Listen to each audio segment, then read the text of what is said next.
Good morning! For today's video, naglaga ako ng itlog para sa breakfast ng aking chikiting.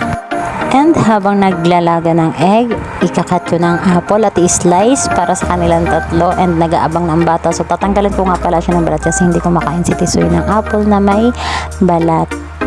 Hindi na nga nakapaghintay at nanghingi na nga talaga ang Tisoy. Kumukulo na ang egg, okay na to. Okay, meron kaming milk, coffee, leftover na konting kanin, fried chicken na ulam namin kagabi, and yung boiled egg, and mas excited ang mga bata dun sa apple. Kaya salamat dun sa paayuda kahapon, nagkaroon ng apple ang mga chikiting. Galing din naman sa ayuda yung egg, so binigyan kami ng isang tray at marami pang iba. Kain po tayo! So, yun lang. Thank you for watching. Bye-bye! See you to our next video!